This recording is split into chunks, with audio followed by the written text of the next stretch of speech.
It's exactly 3 o'clock, and I'm calling to order the Finance, Audit, and Legislative Affairs Committee. First, we need a motion to allow Paul to attend remotely. Member Ricker, Member Salzer. Please vote.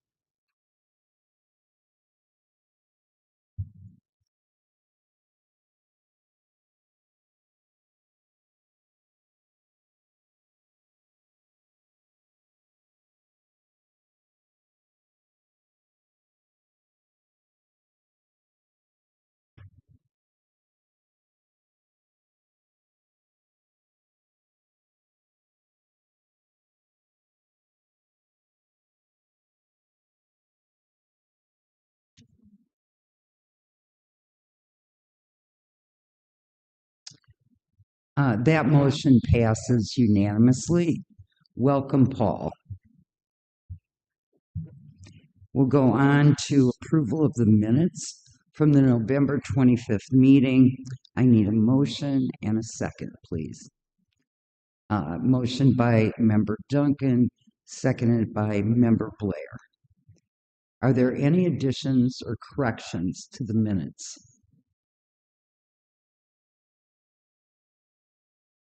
Seeing none, please vote.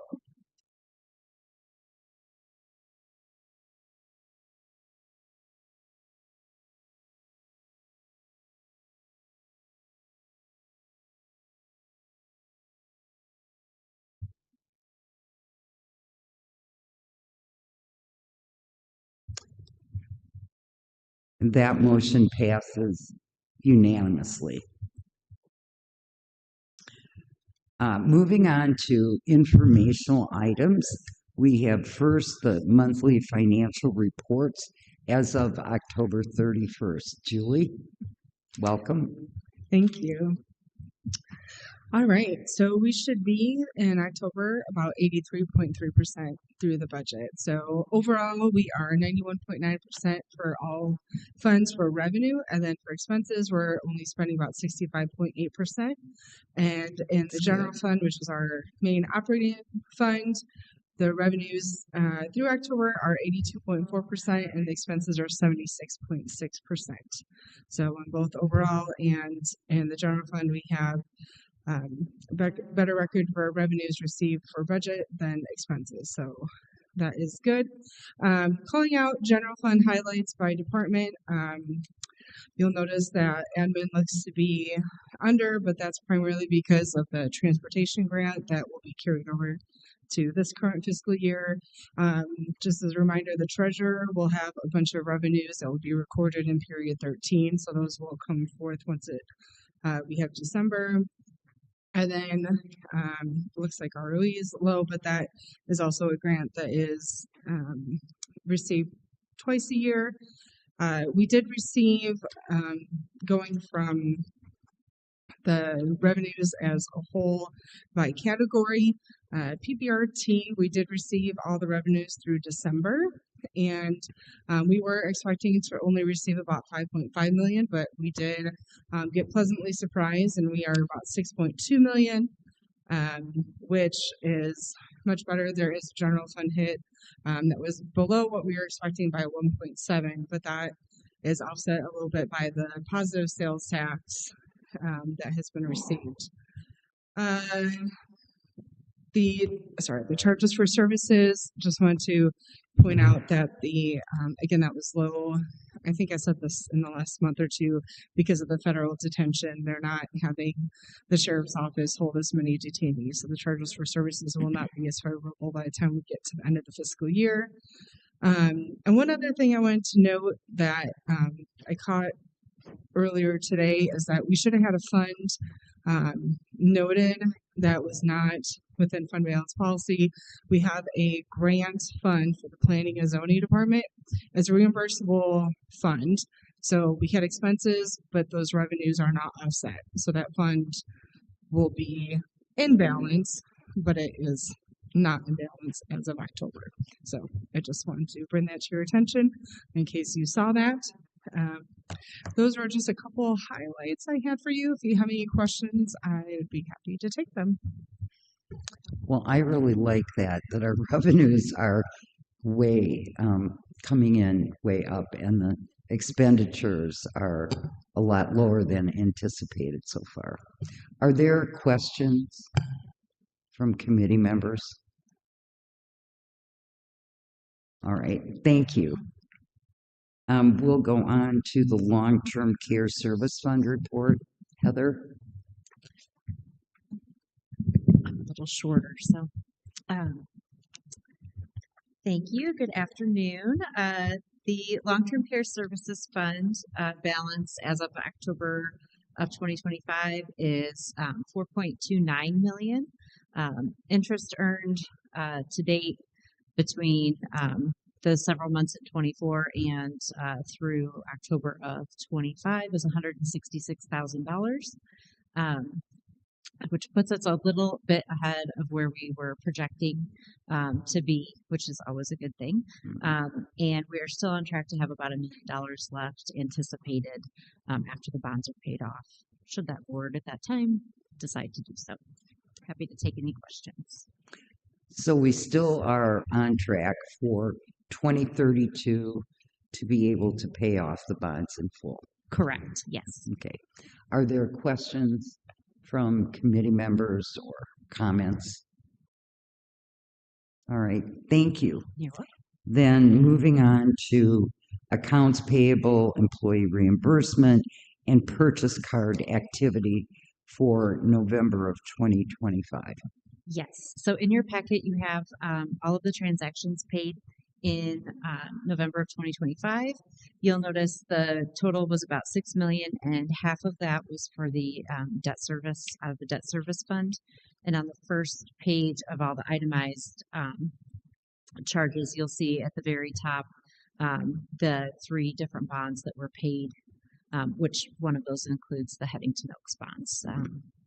And if you have any other questions on specific charges or just in general, I'm happy to answer those for you. Questions? Member Renault. Thank you. One of my questions is the status that we're at as far as getting reimbursed for some of the trial expenses from the Grayson trial. I noticed there are a few line items of fairly significant charges in here. And was everything put for reimbursement and the status of that reimbursement? I'll defer to Administrator Sorrell. He may have more information. So both the courts and the sheriff's office submitted payments to Sangamon, or invoices to Sangamon County. The sheriff and I received a communication right before the holidays from their county administrator. Those amounts were greater than his spending authority, so he was preparing a communication to take it to the Sangamon County Board for approval. But as of this time, I haven't received any word as to whether or not the Sangamon County Board has met to approve it or not, and if they did meet, what the outcome was. To add to that, what were those invoices specifically for? For what amounts? I don't have those numbers in front of me, Madam Chair, but in terms of the values, but in terms of the activities or the charges incurred from the courts, it would have been meals for the jurors during the trial and some other ancillary expenses. If I remember right, theirs was totaled in the 10 to 15,000 range, and then the sheriff, they calculated all of their overtime and then some other ancillary charges, including food for them, because most of our deputies had to stand post and could not take a break during while they were assigned to the trial. I'm confident there were other charges included, but off the top of my head, I don't remember what they are. And if I remember right, the sheriff's number was I don't have that off the top of my head, but we can get that. $47,967.56. Chairman Dillon. Thank you for calling up the email that I did not have in front of me. And so that did include that was the itemized breakdown as requested. And meal receipts were sent to them, overtime breakdown, medical receipts, because there was some medical supplies that were need to be purchased. If you remember, Mr. Grayson was battling cancer, so there was some certain things that we needed in the medical department that we did not normally. And the fencing for security around the exterior of the courthouse was also one of the billed items that went out. And I do believe also the city of Peoria was supposed to be calculating what their expenses were to be sending to them as well. I do not know. I don't know if they've sent that, calculated it or not. And I did have a conversation and have called the county board chair of Sangamon County to express our desire of reimbursement. Thank you. Are there other questions? Member Ricker, you had your hand up. Mine was a comment. I just wanted to thank the CFO for, I think maybe last month, she reorganized these from descending values down in the first part of the report, which makes it a lot easier. And then the second half of the report is by departments, which again, it makes it easier as a board member to read. So thank you for making the change to the format. Thank you. Okay. Any other comments or questions? All right. Moving on to Peoria County capital projects, funding sources, and progress. In your packet, you have a 2-page report. The first page, this is one we also changed up slightly this time around, has the ongoing in progress projects. And then on the flip side is all of the completed projects through fiscal 25. So, and these are dated as of December 18th. Next month's report or next January committee's reports will look a little different because we'll now have fiscal 26 included and those projects updated. And we're hopeful that the HHS project that's on page 1 will be shifted to page 2, and we'll have an update for you on the final closeout of that project. Okay. Questions? All right. Thank you very much. Thank you. Moving on to resolutions, we have one resolution, and that's the 2026 legislative agenda. Do I have a motion and a second to put that on the floor? Member Blair, Member Rulon. Okay. Scott, do you want to? Happy, Madam Chair, to walk through it. So you'll have in your packet the document called Peoria Platform 2026. This is the third year we've done this as a platform document. Just as a refresher of what the process is, in the fall, the County Administrator's Office solicits legislative proposals and initiatives from the organization. We take those back, and those that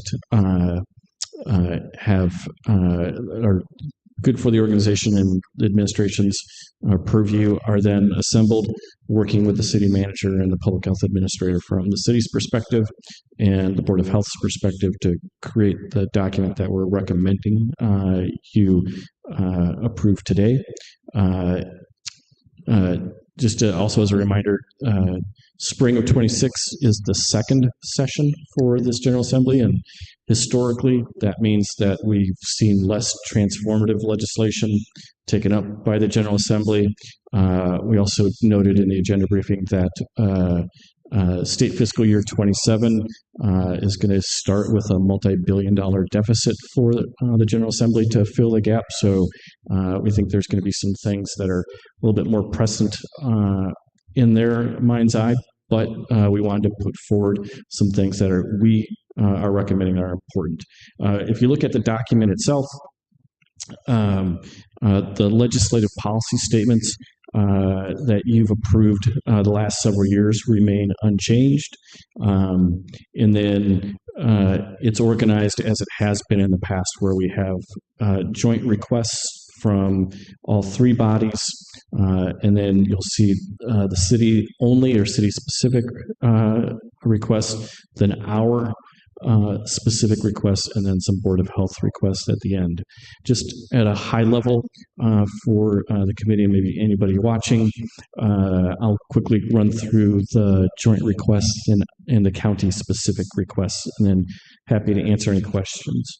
The first entire page, which is a little bit more than we usually take up, is related to Senate Bill 1937, which during the veto session did get out of the House's Executive Committee. That is a modification to Tier 2 pensions. The majority of the write-up really talks about the impacts to municipal government and the city of Peoria, but I wanted to highlight for you the last paragraph on the page, which really talks about its impact to IMRF.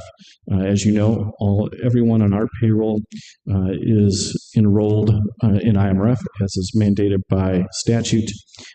For us, that's almost 2/3, a little bit more than 2/3 of our workforce is a Tier 2 enrollee. IMRF to this point has been unwilling to provide units of local government with estimates on what the impact could be. But as you know, because you approve our budget and you approve the tax levy, 100% of our IMRF obligations are funded through property taxes. And so if there is a modification to Tier 2, whether it be a complete elimination or some type of a rollback, that's going to be an increased cost to us. And when we receive the rate from IMRF in the summer for each year, then that'll have an impact on property taxes. And then that'll force us as an organization and you as a policymaking body to make decisions on which portions of our property taxes do we cut so that we continue to fund pensions fully as we're required to do by law. So that'll have an impact if that legislation goes forward. The other two specific requests that we have jointly includes economic development incentives, which is something that language has been in there for at least 3 or 4 years, if not longer. It's just letting the legislators know that we want to have more tools in the toolbox, whether it be at the local level or at the state level, so that we can be more competitive with neighboring states or states that are seeing more job growth and more economic development. The third is the 911 surcharge, which is asking them to support Senate Bill 2760, and that proposes the statewide charge for 911 services. That all of us, whether you have a landline or a mobile device, that is a fee that is charged to everyone that has some type of telecommunications device across the state. And then for positions of support that we jointly share, we want to, as the state and the General Assembly goes through its budgeting process, we don't want them to cut local government distributive fund or LGDF any more than they might, rate personal property replacement tax any more than they might. We heard from Julie that that our revenue was higher than anticipated. Let's make sure that local governments, including Peoria County government, continue to receive what we're supposed to be receiving from PPRT. The same thing is true with any of the other state shared revenues that the state might collect and then distribute back to local governments, including ourselves. Several years ago, the state enacted a 1.5% administrative fee on locally imposed sales taxes to help pay for the operations of the State Department of Revenue. This is a repeat of several years now where we'd like to see that repealed. And then the last bullet point there, automatic appropriation authority. We added this to the program, which you've approved many times during the Rauner administration when there was no state budget, and we went several months with no motor fuel tax distributions or video and casino gaming distributions or 911 revenue distributions because there was no appropriation authority at the state level. Those types of revenues that the state collects on a monthly basis that then just get passed through back to local governments, we believe there should be an annual automatic appropriation for that so that it's not caught up in any future state budget deliberation, trying to prevent what happened previously. Funding-wise, we list out the projects that were specifically authorized in Rebuild Illinois for us locally, and then a joint request that we've made in the past as well, and that is $10 million for the reconstruction of Laramie Avenue, which is the corporate boundary between the city and the county. Next, in terms of direct sponsorships that we're recommending for ourselves, the first is related to delinquent tax sales. I'll not read everything that's in the program, but just try and summarize it. In 2023, the U.S. Supreme Court ruled on a delinquent tax sale case from the state of Minnesota.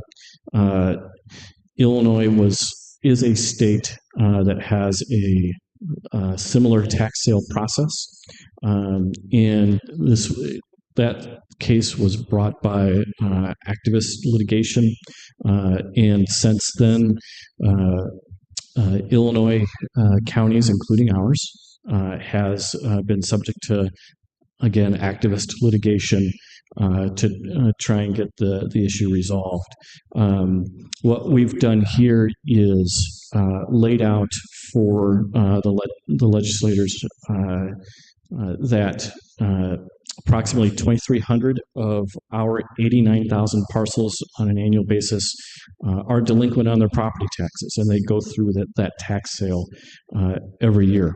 We're a little bit unique in that we have a competitive interest rate auction where the tax buyers bid down, not up, the interest rate they're willing to accept on a tax debt. And then after a certain number of years, those back taxes through a successful petition could get the tax deed transferred as an asset, both the land and the improvements on the property, to a third party or to the trustee. What we've done here is given a couple of examples of states that were in a similar position to Illinois after the Minnesota case, and they've changed their statutes in those states. And so we've given the legislators a little bit of a roadmap on how they might approach this issue. I think from my perspective, this is the most important issue that we have this session. I don't want to go into too much detail because of the litigation that we are in, but it is incredibly important that to generally solve this issue this session. I've been told by our lobbyists that the House's Revenue Committee is going to take it up pretty quickly, so hopefully that will be the case, and hopefully we'll get a result that works for all of us. Next up, in terms of what we're recommending, next is board review appointments. We're one of 98 counties in the state that appoint their board review members. There's 4 that elect them. We're also a county that means, from an appointment standpoint, that every 2 years, because by and large, the sheriff, when he's on the ballot, and the state's attorney, when she's on the ballot, are typically the highest vote getter of a countywide office in their respective election cycles, that every 2 years you have to flip the majority of the board review from Democrat to Republican. I actually looked at this as an idea that Chairman Dillon suggested when he and I were talking, to see if there's a way that we could permissively, or have legislation that would permissively allow the county board to make appointments absent political affiliation, so that we get qualified people once they've actually passed their their State Department of Revenue certification to serve, that we actually can get folks that can serve for a little bit longer than just the 2-year term. It generally takes one tax cycle, which is half of that 2-year term, to kind of either learn how the process works or to remember how the process works if we're appointing you, from maybe you were on previously, but then you had to cycle off because of the election change, and then it switches again, and you get appointed back on. It was been 2-3 years since you've been on, so it normally takes a cycle for you to kind of get everything back up to speed. So those are new ones. The remaining ones are repeats of years prior. That includes local option motor fuel tax. The collar counties up in Chicago have that. No one else does at the county level, but municipalities do. Expanding code enforcement from a permissive standpoint, and then website posting of property assessments versus legal descriptions in a printed newspaper. Position support is new this year. That's Humane Care for Animals Act. This is House Bill 3222. That would increase from 14 days to 30 days the amount of time the state's attorney has to file for forfeiture of an animal that's been taken into custody during the arrest for a violation of the act. This is something that Becky asked for when we solicited suggestions from the team, and it's something that her professional association is also working on. Vertical capital projects, we had the year prior, and again this year, but a little bit more focused this year, jail housing unit modernization. So last year was just a blanket request for $10 million. This year is more focused on the housing unit modernization. That is the fourth priority in the jail master plan, and that is converting some of the housing units from regular housing units to housing for detainees that have either a mental or behavioral health diagnosis or a substance abuse diagnosis. As we've heard the sheriff say, roughly 60% of the jail's population has either a substance abuse diagnosis or a mental health diagnosis, or both.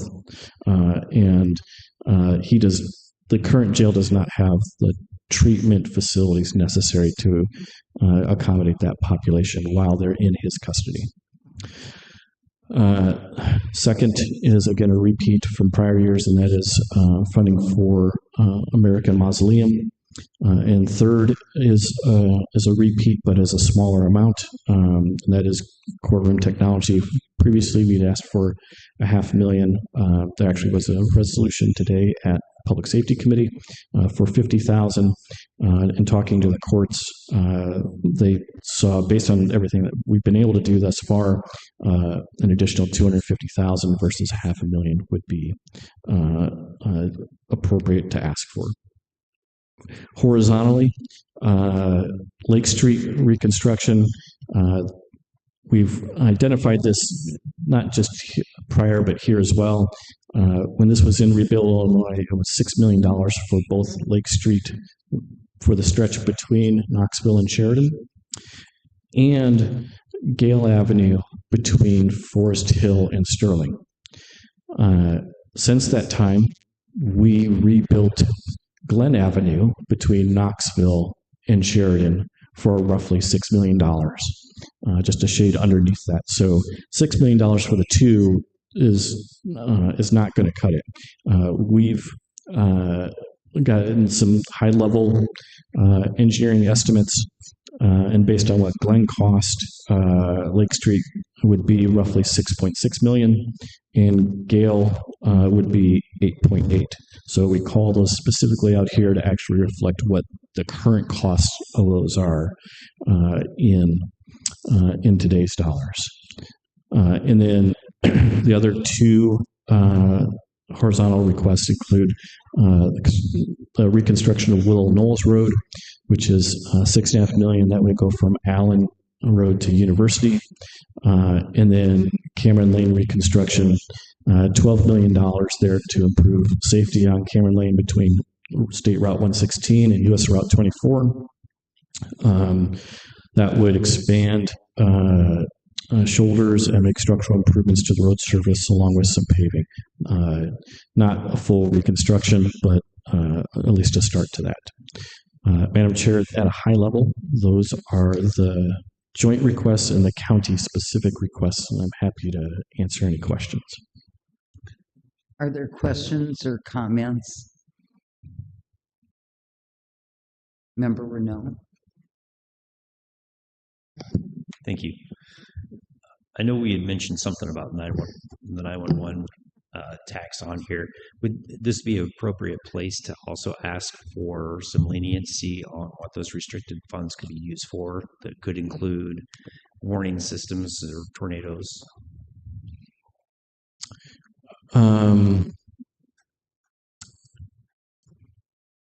I think so, yes. I would want to talk to the director of the ETSB, but in concept, Member Renaud, I would say yes. We can figure out a way to wordsmith that for you.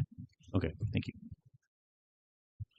Are there other questions or comments? Chairman Dillon.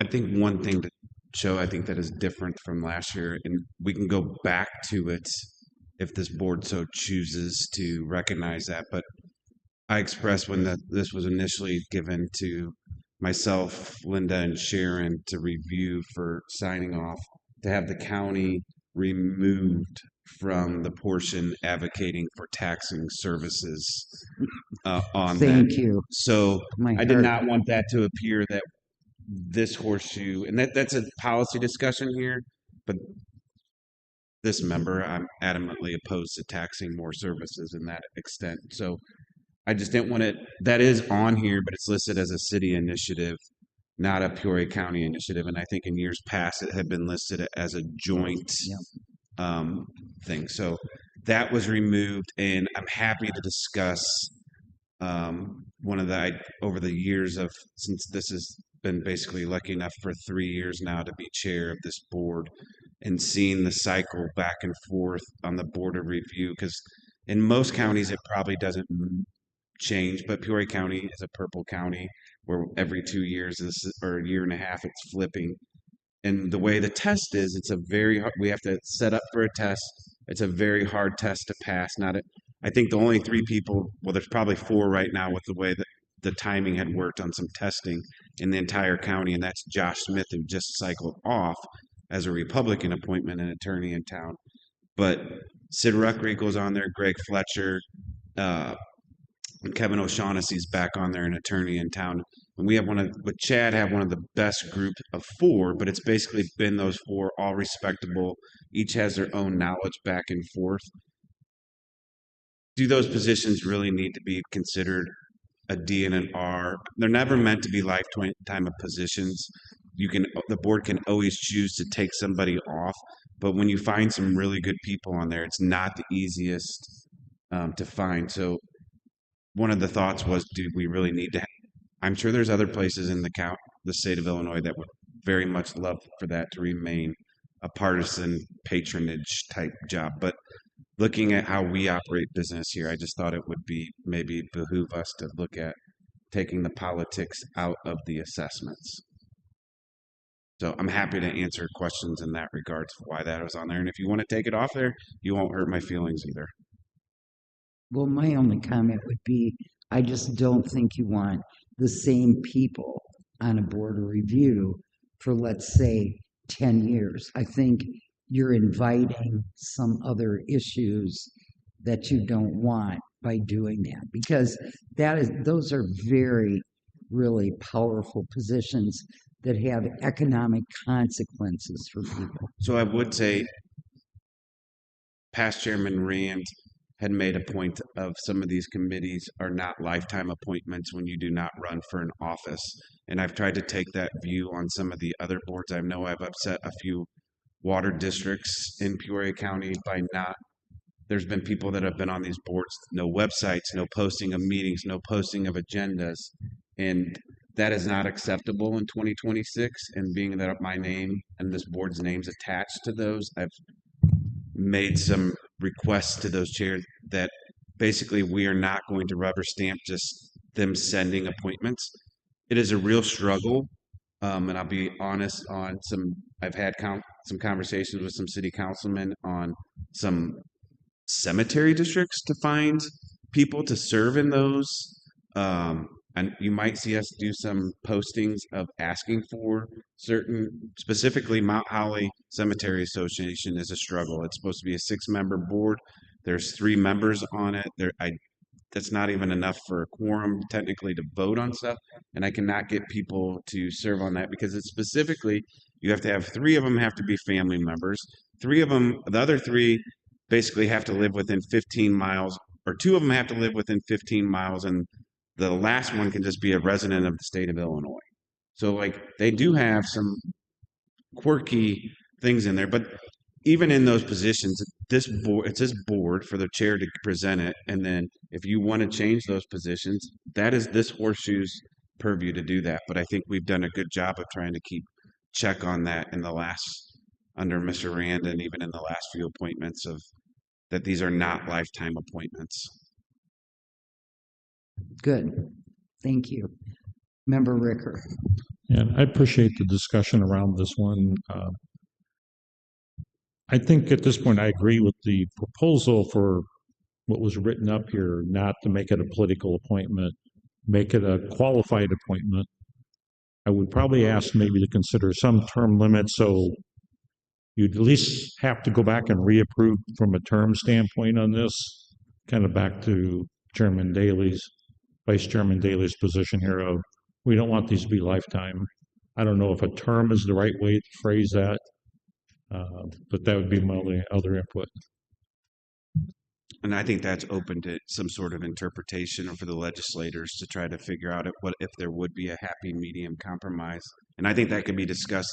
There kind of is already terms set on there. Plus, I don't know how long once they pass the test is valid, especially once you sit for the exam. If you are not in that position as an appointed person, it has a very short window before that licensing that you have disappears. So there's a lot of nuances involved in how to even sit for that board, which luckily I would say are the lawyers and Sid and Greg Fletcher, who's in the real estate business, have all passed the exam the first thing. And this is not an exam that is easy to pass or has a high passing rate. In all of Peoria, we've been very, very lucky to have qualified individuals. And if you recall, these jobs used to actually be considerably better. And I'll just throw it out there in pay. We cut the pay and cut all the benefits in it. So we've continued to get high quality, just at the same time when we cut all the benefits associated to the county board for that, we basically said, this is not a full-time job. This is a part-time job, and you will be paid accordingly in that. And they still get paid considerably good money in the scenario, but we've still been able to keep top-notch quality people in that department. Okay. Thank you. Are there other questions or comments? Member Ricker. I have one other, just a clerical note. So a couple of these where we cite county board districts, for example, the jail housing unit, it's cited as board district 1. I think that's actually 18 now. And I know the American Mausoleum is not in 15 because that's mine.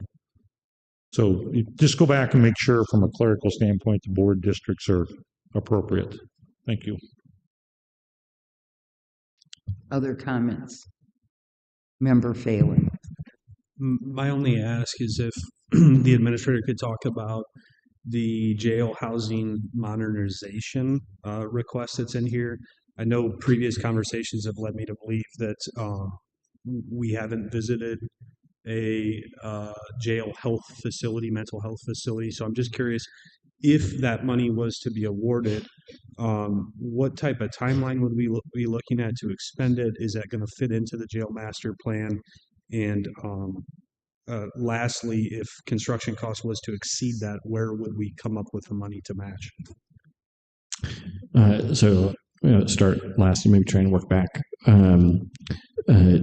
The cost associated with that part of the jail master plan exceeds 10 million. So it'd be a portion of the cost, not the entire cost. So it's offsetting any local dollars that we would be putting into the project. In terms of timeline, assuming it gets appropriated into the state budget, we're likely not to have a grant agreement until the fall. And I would say that we would, it would be, we'd have to then have a policy discussion about how we maybe shuffle priorities, or if we're going to do multiple construction projects at the jail at the same time, which is certainly possible. And then, but then we've received other appropriations where, as long as we're working on it, it can get reappropriated in future state fiscal years. So we don't necessarily have to be shovel ready. Ideally, we would be, but if we can show that we're working on due diligence and that these dollars are for construction dollars, and we're working through the design and engineering process, and we get to June 30th of next year, we can, or May, June of next year, then we can talk to the legislators, and they can basically include it as in the 28 budget as a rollover. We've done that multiple times, and other units of government do that as well. And I think there's a third thing, Member Phelan, but I'm forgetting what the third thing was. I forgot it after all that talking, but that answers, Okay. I think, everything I was looking for. Thank you. Yep. Are there other questions or comments? All right, please vote.